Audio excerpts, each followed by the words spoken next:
Hello and welcome to another video. In today's video, I'm going to be going over my solar buff, my new array, how I wired it, and just the overall update of the system.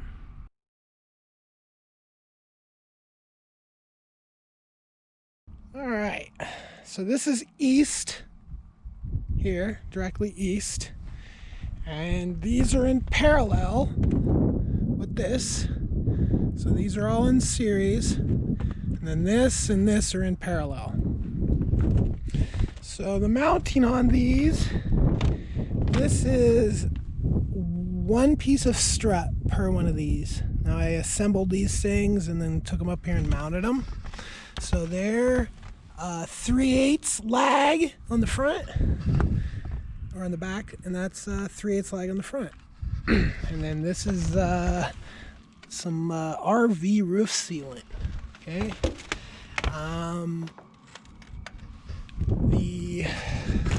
The bolts that I used are 3/8, and then this is just your standard 1/2 inch square washer. Now unfortunately my nylock nuts I didn't buy long enough bolts, so my nylock nuts aren't engaged, but basically I'm just making sure by keeping my eye on it. The rigidity of the whole thing is the panel. These panels are, they're pretty strong on their own, right? So I get these panels from Santan out of Arizona, used by the pallet. And you can see, ignore the mess, but there is a giant pile right there, okay? So I've got much more to go. Now, there's a lot of, there's really not a lot of debate about setting panels up like this. It seems like most people just don't do it. Most people just set up one array that's all the same. I mean, my neighbors included. I look around, I don't see anybody that has arrays. When I first began contemplating doing this, it's because of the days when the sun comes up at early in the day, and then the clouds are all day, and then some days it'll pop through it again in the evening. So eventually I will have another one of these arrays that is my western array. Okay, so I do that because I want to get the power going at an earlier time, obviously. Okay, and the difference when I turned these on, the difference was I was up to full power 3 hours before I had been on just a typical sunny day. Okay, and then I had another day that was a cloudy day, but the clouds didn't start till later in the day, and my battery was already charged up by the time the clouds came in. So I mean, it's like a perfect test case of exactly why I want these. Okay, so now we're up here on my roof, and I've got high winds, right? So the reasoning that this is ideal for summer, that is at the 20 degree tilt, that is optimized for summer. Okay, so I go for direct optimization so I will have, the standard, like my biggest array will be a standard array, 45 degrees, face south. That'll be the biggest one that I have, right? That I haven't even installed that yet because it goes on a roof over here that I haven't got built yet. Okay, so I will have 5, I think, arrays. 4 or 5. 1, 2, 3, 4, 5. Yeah, 5. right? So I'll have an optimized array for winter, which will be the 20 degrees south. And then I'll have like this array here, there'll be a western array as well, right? And I'm even going to play around with photo agriculture, right? Because panels are so cheap, and I've got this, you know, huge property that I'm doing experiments on, and I don't know, photovoltaic agriculture. Basically, you put solar panels up above your gardens, and you're able to increase both your harvest and your productivity of that land, because you're harvesting the power as well as the crops. Okay, so yeah, so I'm going to have a lot of panels around here, let's just say. All right, so now when it comes to building these superstruts, there's three panels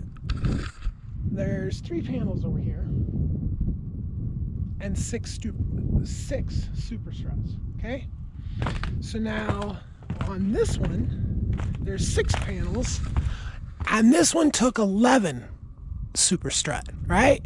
And I'm even looking at this, you know, we would all love to just completely sit down with a calculator and figure out exactly what system requirements were, and then order every single part, and then just build out the entire system and turn it on and just have it. Everybody would just love to do that way. But not everybody can do it that way. So you have situations where you just kind of add stuff as you can, right? And in my opinion, if you're doing it safely and you have all the things, you know, safe, then, you know, it's just fun. So the way I decided to run these is through these through ports that are actually, I think, like designed for an RV, right? And I just glued them down with liquid nails, right? I came back in here a day later and mooshed, because I put like a ton on there, and they're on there. They're not going anywhere, right? If I was gonna rebuild all this at the same time, I would just build these structures all together and get even more benefit out of the strut, right? Because if you look at these here, the stanchion on the back is just there providing the stability, right? Well, there could be that could be hypothetically, you know, if this was all one thing, you know, one side could be these that are being supported by the legs of this, and then the same on the other side. So you could actually get an even better ratio of strut to panel.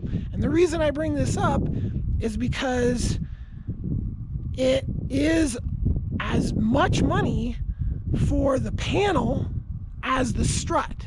So to mount the panel, I'm nearly as much money as the panel itself right now.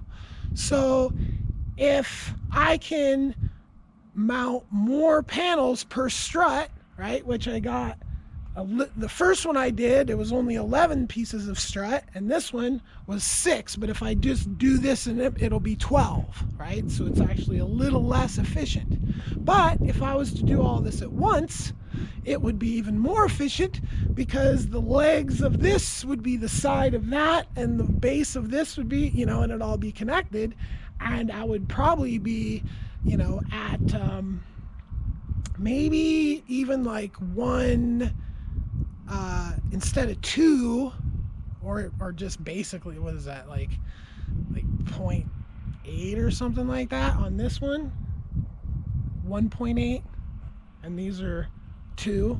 I could possibly get down to maybe 1.5 or something like that, which is just decreasing the overall amount of expenditures, right?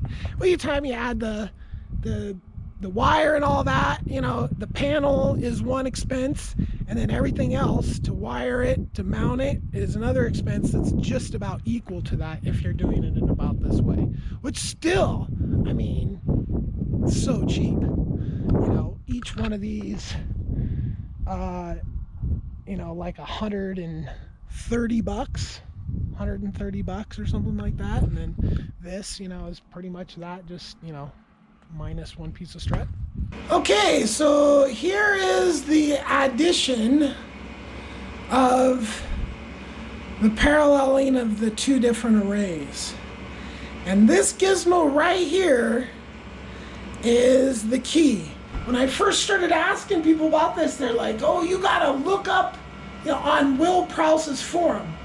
Oh, you gotta look up shaded panels, and you gotta buy a whole solar charge controller for every different array. And I'm just like, why? It doesn't seem like that. You know, it's these gizmos right here that enables it.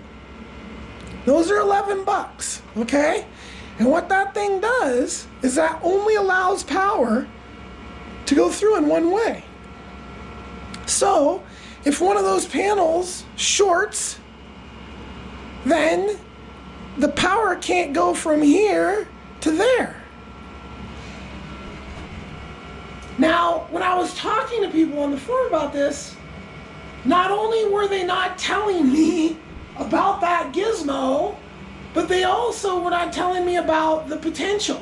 It was Will himself in a video randomly talking about paralleling solar panels and how, you know, you have to have overcurrent protection and this and that, because one can go out and they can all backfeed and catch fire. I'm like, that is freaking crazy. Like, why weren't people telling me that first when I said, hey, I'm looking at paralleling? You know, some people go, oh, well, make sure you put in this gizmo so you don't have this problem with fire. Instead of telling me I need to buy a whole nother one of these for every way I go, which just simply isn't true, right? Everything's running just fine, and I have you know, all the parts. These, I have more space here to add more direction, but I don't have the roofs I want yet, so it's going to be a minute. All right, so this is on there like a little DIN rail kind of situation, right? I mean, it's secure. I don't want to jack on it to prove it, but it's secure. Now, the reason why I have a fuse and a breaker is because I actually bought these breakers and did not notice they were 30 amps, but they were only 150 volts. Although they say 150 volts here, but on the side it says 125. So I don't know. So this is my original main array, which is a 40 amp fuse.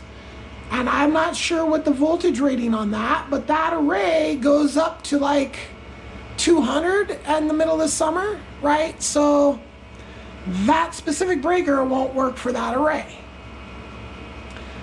And that's trying to find something like that that has the higher voltage. I have not been able to find. Now, I've both seen Lithium Solar, Will Prowse. These are big YouTube channels that have to do with solar, if you don't know what I'm talking about.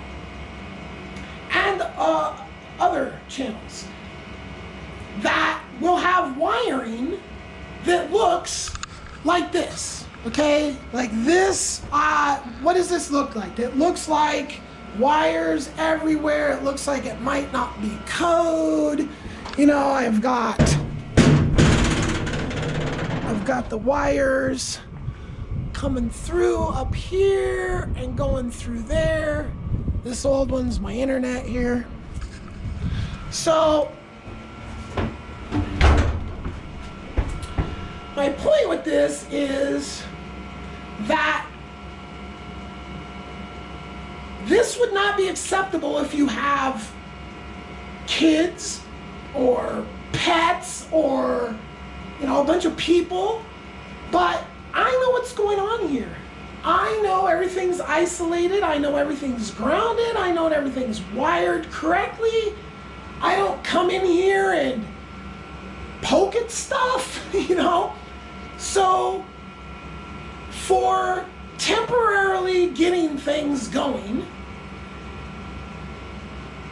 There's ideal and code, which ideal and code are to protect like the most, like small children and pets from harm of electrical shock, okay? So when you don't have those things and you're temporarily building stuff out, living with it, as long as things are secure, and long as things that they're correct, right? You've observed them working, you wired them all correctly, right? That this is safe. This is safe. I wouldn't say it's permanent. That's very not good right there. It's my little 12-volt converter. It never really warms up, but that just happened yesterday. I didn't notice it. But this is all going to be different someday, right? And there's going to be a wire way down there. This thing is going to be a different one, and it's going to be all the way down there. And there's going to be 4 of these, and it's going to be a different battery, and the 12 volts going to be over there. All the wiring is going to be in conduit. So as long as I know everything's secure, I know everything's wired correctly and safe, then I am completely fine with wiring things like this, as Will is completely fine wiring things like this, as lithium solar is completely temporarily wiring things like this, okay? So I'm not encouraging everybody to just do it. I mean, ideally is you just do it the perfect way. But if you don't have the money to do everything perfect and you're living in there and you're just doing stuff, just make sure it's safe and secure and nothing's going to come apart that could touch and short circuit things. Make sure everything's grounded legitimately. That's one of my next projects, is the lightning ground for all that stuff up there, right? So all this here has legitimate grounding, right? But the solar panel, the arrays up there don't have lightning strike. So that's, I'm going to get that eventually in there. If I built the system from the start and I just ordered everything I put in there, that would be more ideal. There's been lightning storms, so, I'm not exactly sure what would happen. It's, it's all metal roof on top of shipping containers, on top of piers, probably would be bad. Hopefully this stuff wouldn't all get fried, but I don't know. But that's one of my next projects, is dealing with the potential of lightning, right? Right. So anyway, that's just the quick solar buff video. I'll just, as I buff the system, the next project coming up is taking this out of service and putting in a 36 volt inverter, because the battery I was sold more closely aligns with a 36 volt inverter than a 48 volt inverter. So I'll actually be able to get more juice out of my battery with a different inverter. And that is just overall the least expensive way to make up for the problem of being sold the wrong battery, right? So eventually I'll get the right battery, and then I'll have a 36 volt inverter and a Midnight 250 that is just a package deal for someone to buy off me. Because, if this thing, I think it just works fine. There's nothing wrong with it. It's just that voltage range. This thing will only go down to 40 volts, right? So this battery will go down to 35 volts. So the new inverter will go down to 30 volts. So, and only go up to 45. So this goes up to 46.8. So I'll have to limit it to 45 in here, which will probably make the longevity of the battery a little better, I think. But I'll just program it to only go up to 45. That way it won't go too high for the inverter. The inverter runs from 35 volts up to 45 volts, right? So this goes all the way down to 35, right? So I won't be getting the whole entire range of a 36 volt system, but I literally only use, like, in an evening, I'm only using like 0.2 or 0.3 of a volt, right? So it's not much. So that whole 5 more volts of usage will be huge. Like, I ran out of power the other day. I went below 40. Yeah, it was a whole nightmare. So getting that swapped out is the next, that's coming up soon. And all my strut projects. So it's just like a super strut extravaganza. If you want to see that video, subscribe. Peace.